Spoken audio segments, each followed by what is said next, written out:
I will start with a short introduction of what this book is and where we are so that we set the tone for today. And after that, we have a nice meditation and finally the wisdom sharing. So let me share my screen.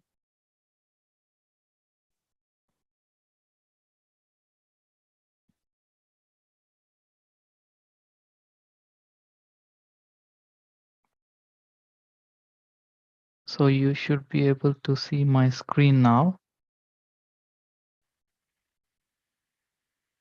Can anyone confirm? Yes, Shashank. Thank you. Thank you so much. Okay. Thank you. Yes, friends.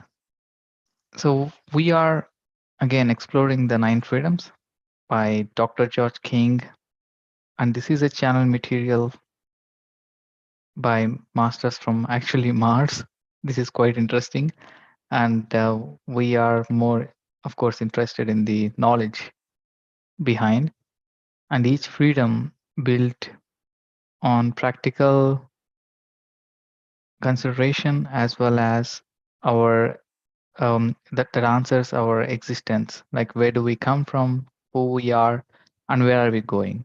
So these are the main answers or the main questions that will be answered, or at least gives us a new dimension of thinking in this book. Very well, wonderfully put together. And that's the reason we are taking in small bits and pieces so that we can assimilate all these ideas. And how did we start? So we had total, as said, like nine freedoms, right? So we are at the seventh freedom today. And the first freedom, or the first three, bravery, love, and service, are the most important fundamentals, which also cover a lot of everyday activities to or for our soul's growth, to get over fears through right knowledge, which means we are the souls, and also exploring love, which is pure energy, not just any just romantic feeling. And we are then serving others. We lose our ego and we connect to more oneness in the first three freedoms. And then the next three are more related to higher chakras. Once conscious kundalini is or once the kundalini is consciously controlled, then the person reaches the state of enlightenment. And then there are further stages of enlightenment, which is cosmic consciousness, who reaches oneness around everything. And after cosmic consciousness comes the stage whether to remain on earth by ascending. So these are the ascended masters who are also called the Great White Brotherhood. Nothing to nothing related with the race, but it's just the ascended masters who are taking care of Earth and also in general. So once at the stage of ascended master, they can either choose to remain on Earth, like Mahavatar Babaji and some other great masters, or they can choose to go outside of Earth. So this is what is meant by interplanetary existence. And we are currently exploring the great masters who chose to further continue their evolution. So after enlightenment, it's not like stopping, right? It's continuing. And this is what we are learning in this book. And they go into further and further. So we will see how that master will be and what are the conditions that they would expect. And finally, we learned about a planet between Mars and Jupiter. I just want to give you a small illustration so that we all can better understand. So we have this asteroid belt, we all know that. But of course, one of the theory, even one of the theory is that there was a planet before. But in this book, it was clearly mentioned that there was a planet before between Mars and Jupiter called Maldek. And we also introduced this in our first session that this was kind of destroyed, which the remnants are nothing but the asteroid belt, just the rocks floating by. And all the life forms on this were then were then reborn on Earth to further going to the evolution. And that's why the knowledge on Earth is quite limited, and that's why it's quite limited 3D experience. And now it's the time to to go into further evolution. So this is the entire background, masters. And today we're going to further deepen our knowledge in interplanetary existence. And before that, I would love to ask you to start meditation. Find a very comfortable posture and place. Let us all turn inward and connect to this great wisdom so that we will understand better. So please clasp your hands and cross your legs.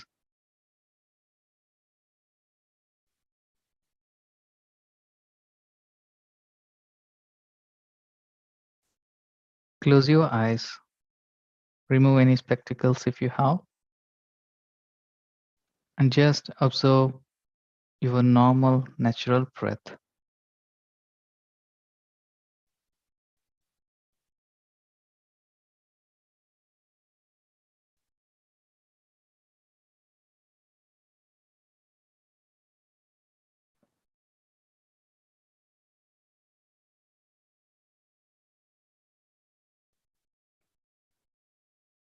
Every time you notice a thought, just bring back your attention to your breath.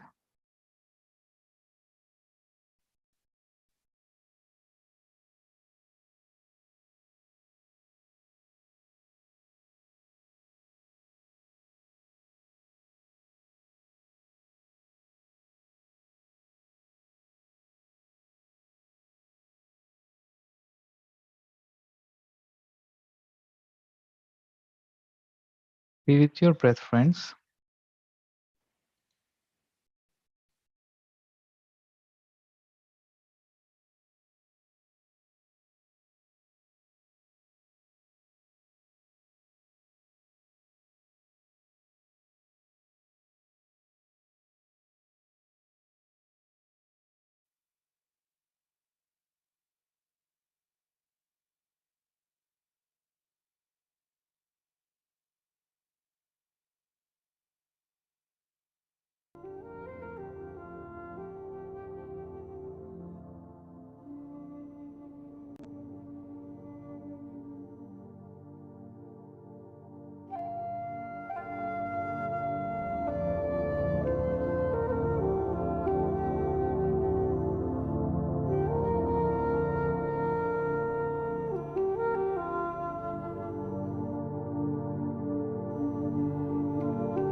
Last 10 minutes, friends. Stay with your breath.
Last 1 minute, friends.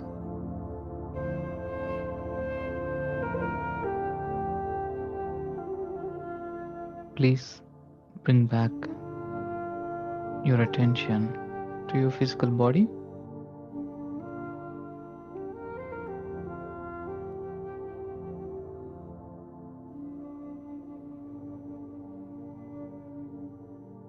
And let us return to silence in these last seconds.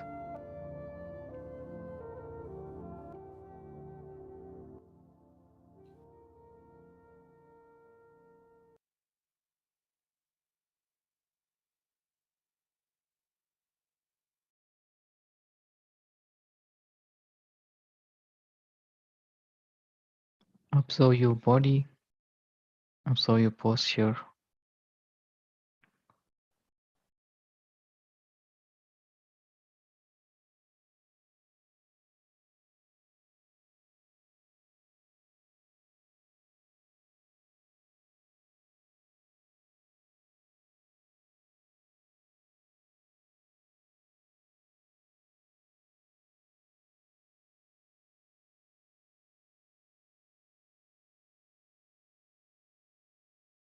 last 10 seconds.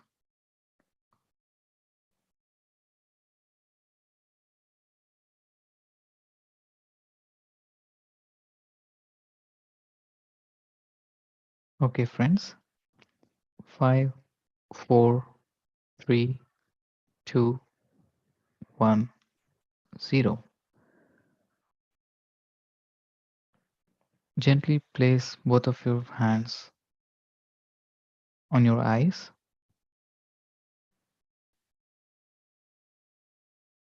staying there for a few seconds, feeling much gratitude for this amazing wisdom and these group energies. And you may open your eyes whenever you're ready.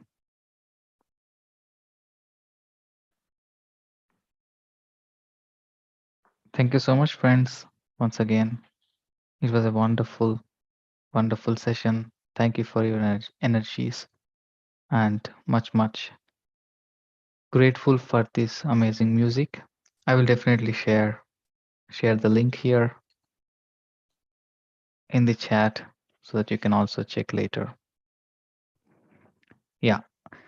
So now let us go into the seventh freedom, interplanetary existence.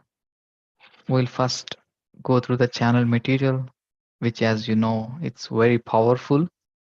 And after that, we need some explanation from Dr. George King.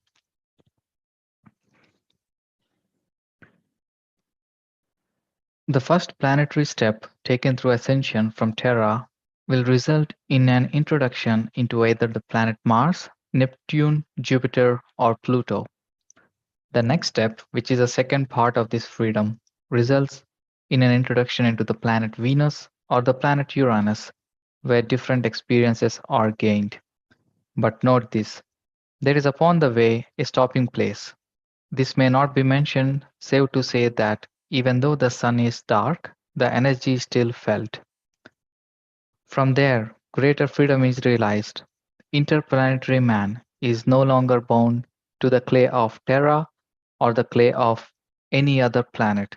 He is free to serve throughout the galaxy, even outside the galaxy. A great and deep appreciation and realization of the totality of divine existence lives within such a one. He does not pay lip service to anything existent or non existent, but begins to be a knower and begins to realize the why of existence. Already he knows the how, and so with his travel comes broadness. No longer is he limited to a base physical structure, for he discovers that by excitation of the internal molecular working, he can form this base structure into finer matter, which he can propel through full space. He begins to study the smallest atom in space, the greatest sun in space. He begins to work towards the perfect singular vortex and the perfect vacuum. He is capable of experiencing in one more than one system of dimension at the same instant. Yet he is not limited by a time continuum as is terrestrial man. For interplanetary man is above time because he is part of it, not part of the result of change, as is terrestrial man. As he goes deeper into this freedom, he realizes his great power as a tiny thought creator. He learns to control his visualizations so that they conform exactly to predetermined patterns. So I will end here, friends. Again, we need much more explanation of all this powerful wisdom. So the first thing George King explains us that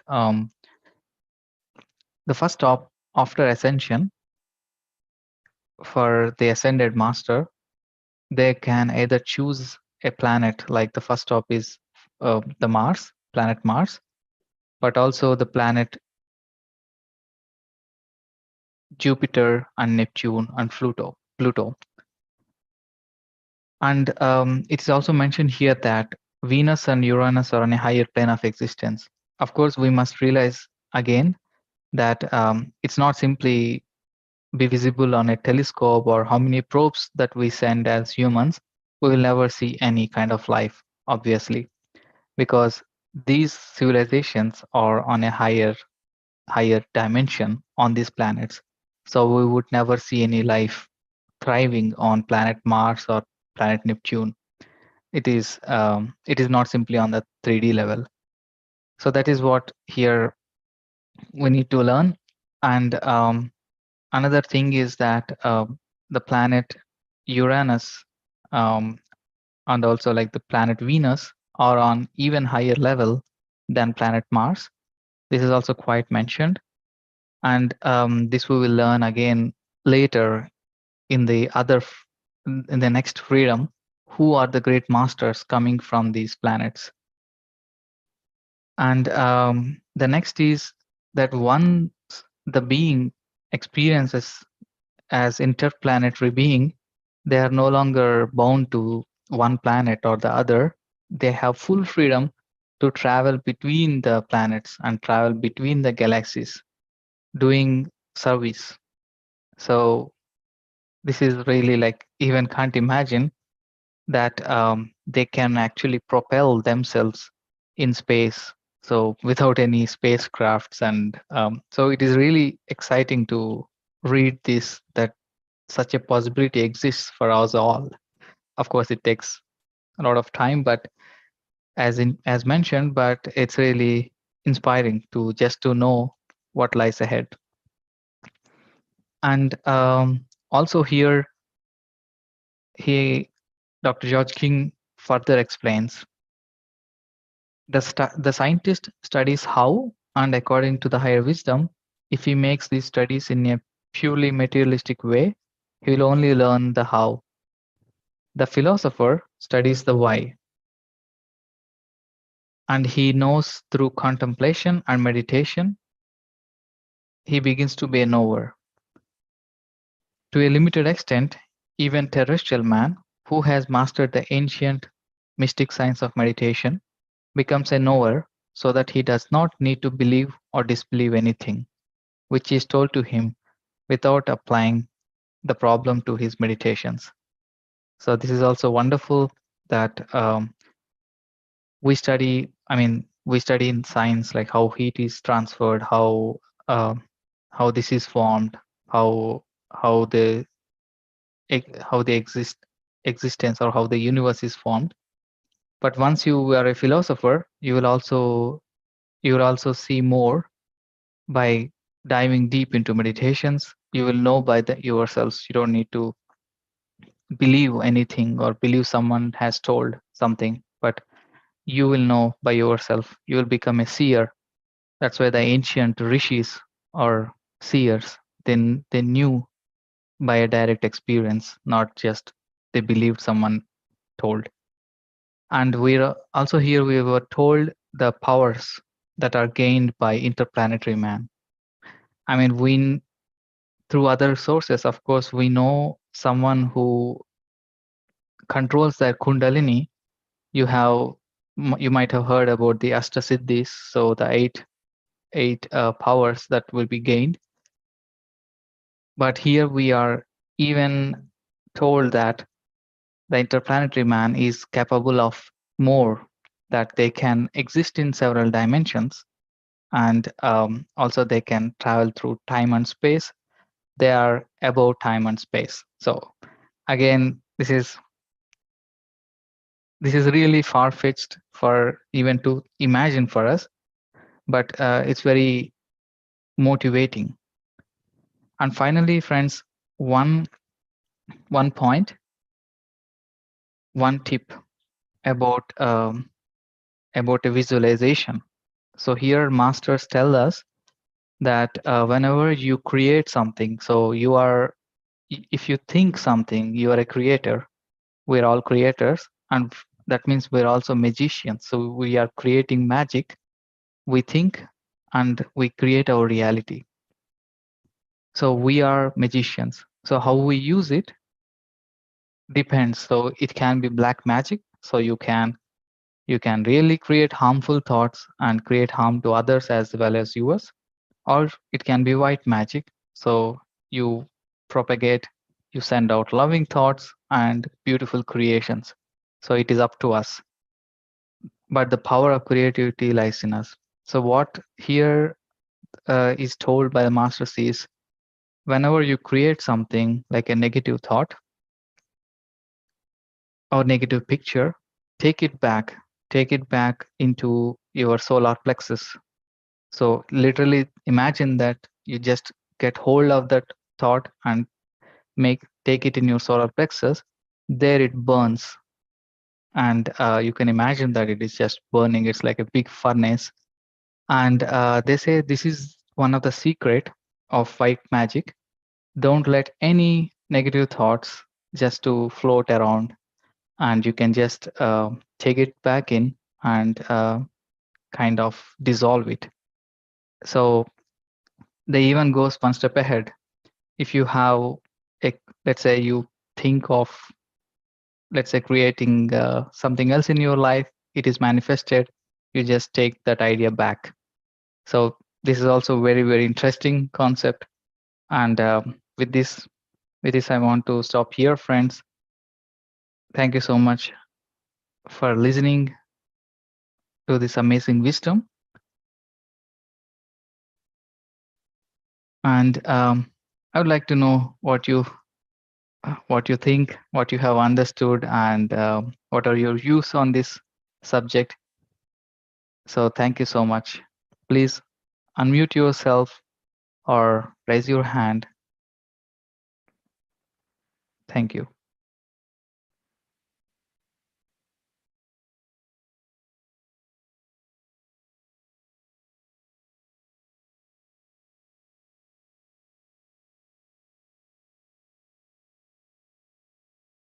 I know it's a quite far-fetched ideas what we are reading here, but it really stretches our imagination of what's possible. So please go ahead if you have something to share. We can all have a small discussion.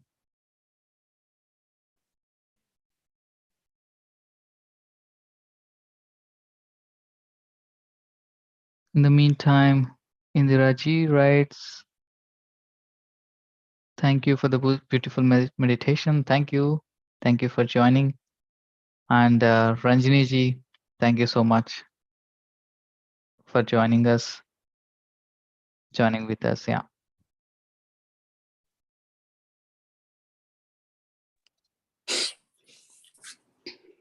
Hello, Sashank. Hi, Indiraji. Namaste. Namaste to Namaste. everyone. Thank you very much for the beautiful meditation and for the knowledge sharing as well. Yes, I mean, this is beyond our imagination, but it is it is possible, because seeking is seeing. And as you rightly said, that when all these are Bhagavatam and Puranas will explain how these rishis could visualize and see, and it is explained quite well as well. And I really liked your idea of imagination and the burning the dark ideas or negative forces. Well, I mean, there is the black magic and there is positive energy. So it's our ideas are what you say, emotions are electromagnetic. So there is something beyond our thought thinking. And I really agree with you, and I can imagine what actually is what the writer has told, though we are not in a position to understand it fully, but I'm sure, I mean, by meditating and then going into and connecting with higher planes, we agree with it. Thank you so much. Thank you so much, Indraji. Seeking is seeing. Thank you. Wonderful, wonderful sharing. And yeah, even though we don't understand this fully, this at least stirs some questions in us, and also the knowledge goes into deeper levels than we what we experience on a conscious level. And for those who are interested, please read this book, but because reading this book gives you even more insights, and also listening to the podcasts. This is one of a really a gem. As said, Patriji, our beloved master Patriji, recommended this, and he always says, read everything, right? Like read all books by all masters, never miss any knowledge, and slowly the knowledge will be assimilated. But this book is also a pointer, is a map. So we are exploring what comes next, and this is much important to know what's lies ahead. So wonderful of you to share that. Thank you. Anyone else, friends, would like to share their views?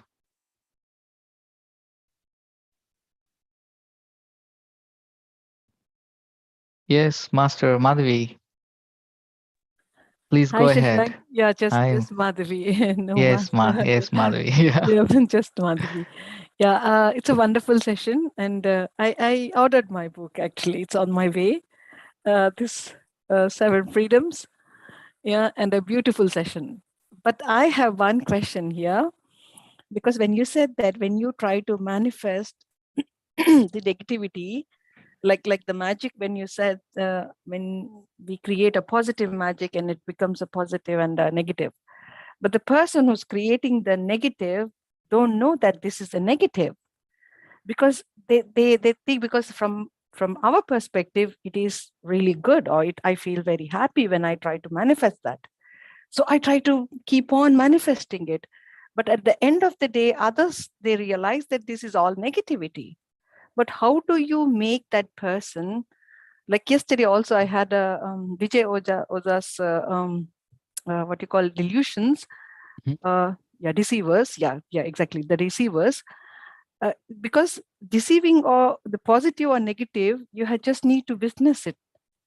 So when I am, or when a person creates the negative magic or negativity, he or she is not aware about that. How do that person knows, and how do we make them know? Because if we try to make them know, they will never understand about it. You're getting my point, or did I confuse you? Yes, yes. Did I confuse I you? get your You get point, it, but right? Yeah, okay. I get So it your point. yeah, Yeah. yeah, that was my concern. So tell me, Mhm. how do that person knows whether this is being negative magic or negative manifestation, that what he or she is creating herself? Yeah. Thank you, first of all. Really great question. here what we mean, or like what we read here, is about or applicable to the seekers.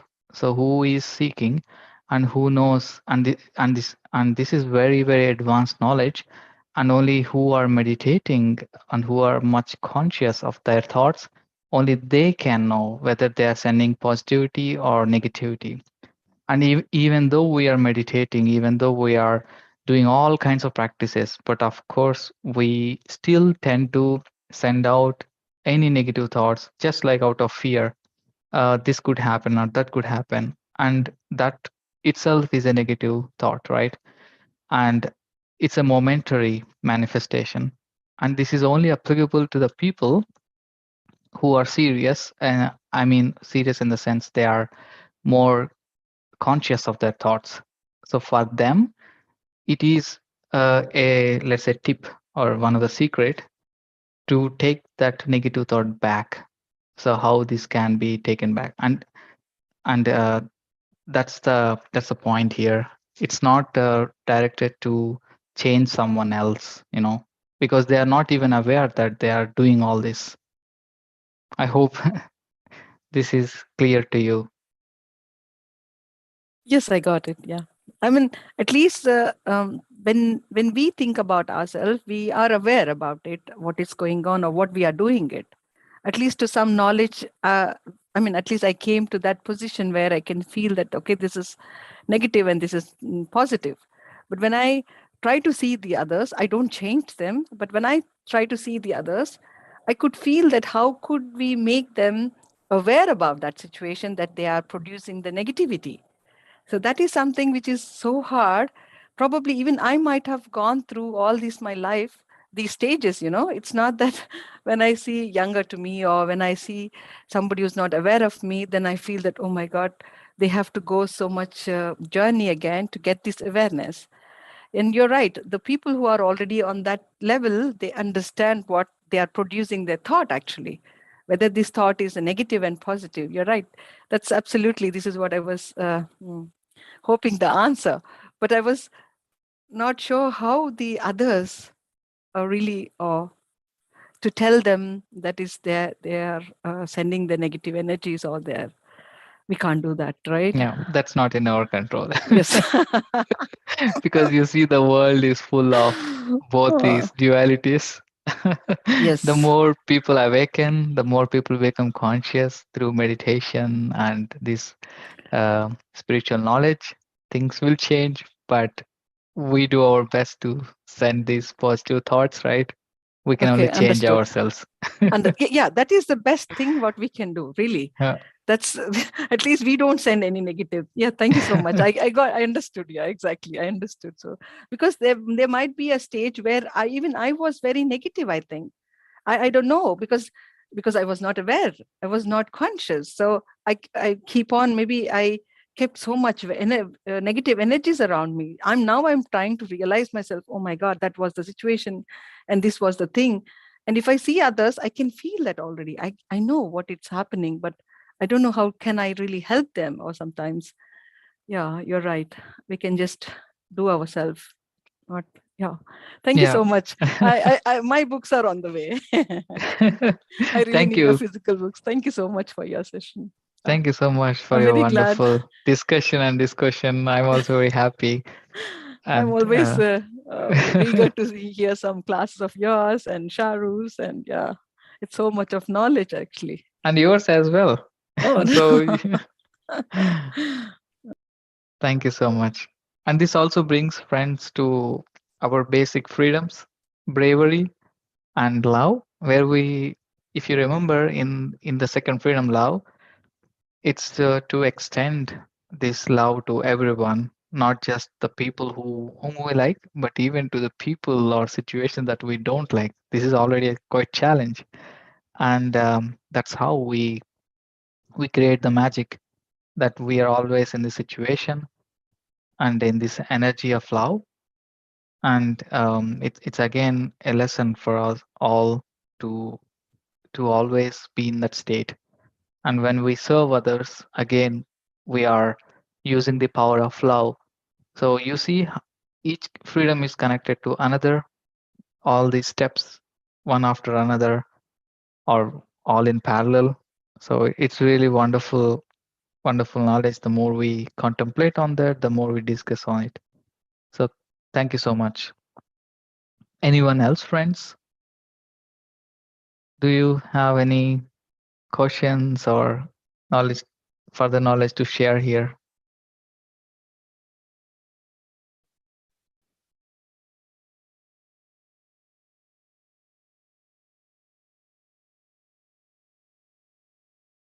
Okay, so no problem. Thank you so much, friends, for joining this session.